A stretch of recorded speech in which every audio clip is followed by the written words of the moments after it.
Hi, it's Nick from ITLA Scale Models, manufacturers of precision laser cut scale model kits. I want to spend a few minutes and explain how we paint and weather our 3D laser engraved wood products. Our models represent older, well-used brick structures, the kinds you see in many towns and cities around you.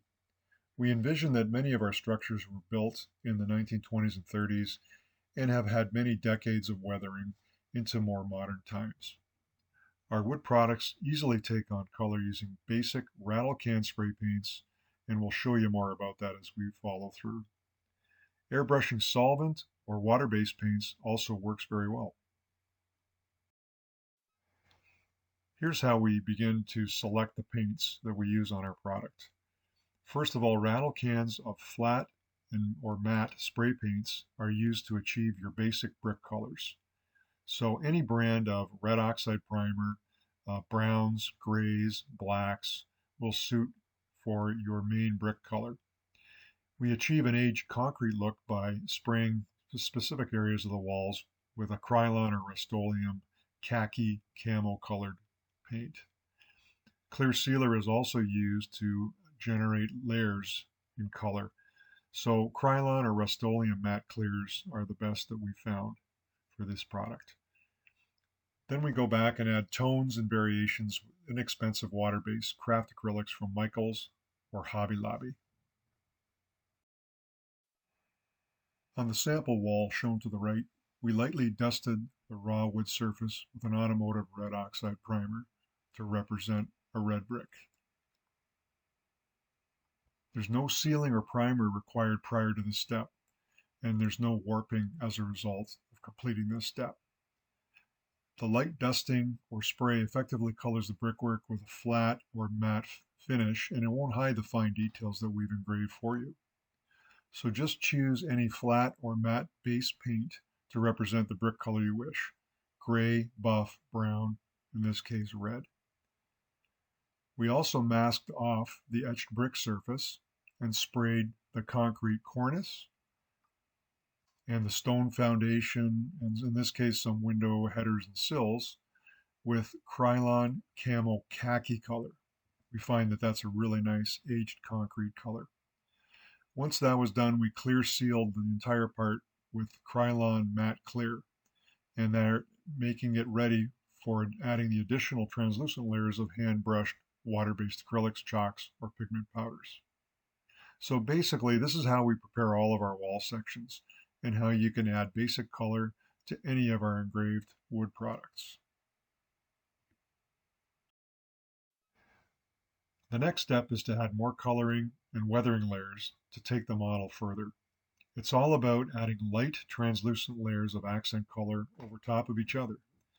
Building those light layers of color is key to successfully representing a weathered brick wall. As a tip, we'd recommend you reference some color photos of a prototype wall that appeals to you. So in our case, we just Googled weathered red brick wall, and we got some sample images and therefore some ideas. So if you study the color and the variation in these images, do you see the oranges and the browns and the grays and the umbers in the photos below? Many colors are visible in those photos. So let's begin weathering a sample wall section, and we'll try to replicate some of these color tones with hand-applied water-based acrylics, some chalks, and some pan pastels. So the first thing to do is to think again about adding light layers of accent colors. So we start with a light sanding of some of the rattle can painted brick surface areas that we had shown you earlier. So you can see here where we're just scuffing it a bit and taking a bit of that surface paint off. And what that does for us is it generates your initial tone variation on the brick. And if you wish, you can further distress the brick surface by picking off some bricks or flaking them off, if you will, to create a little more distressed surface, if you like. Then, with a small tipped brush with water-based acrylics, we color some individual bricks. Some oranges, some browns, some umbers, some grays, etc.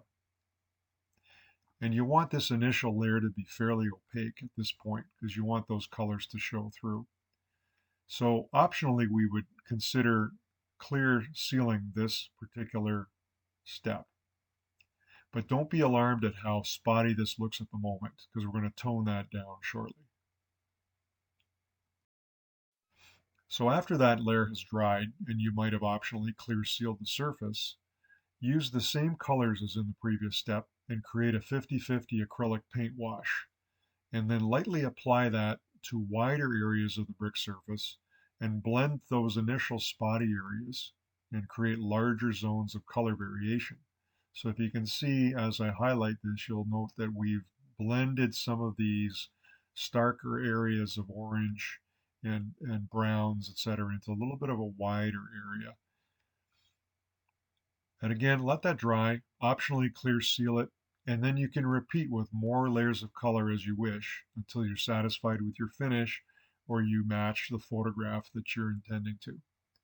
Additionally, use pan pastels to provide similar color variation or even texture to the wall surface. And in this case, we added some to imitate rainwash grime streaking below the windowsills. Foundation, windowsill, and header and cornice areas will come next. So for a heavier weathered look, use dark acrylic washes or pan pastels to create that color variation. Alternatively, you could also use a lighter color to brighten the stone surfaces for accent. You can see a little bit of that here, and you can see where we've gone a little bit darker in some areas as well. We would suggest spray sealing again after this step. Once you've achieved that and you're comfortable with the appearance of your foundation and your headers and sills, you can start to think about mortar wash. So you can use Robert's mortar mix, or you can mix your own light gray acrylic wash, or you can use a plaster of Paris, dry that is, and apply it sparingly in patches across the brickwork like we've done here. And the goal would be to wipe the surface of your brick clean and leave the mortar in the joints. If it dries too white for your liking, then just lightly wash in a bit of brick tone acrylic color to tone that down. In our case here, we chose only to apply the mortar in small areas rather than across the entire surface. And that really just gives you the suggestion of mortar, perhaps repaired joints or less weathered joints. So after that's all done, you could clear seal once again, and you've now completed your basic weathering of our laser engraved wood brick walls. You can read more about how to do this on our website, ITLAscalemodels.com. Just look under the main menu header for our how-to articles.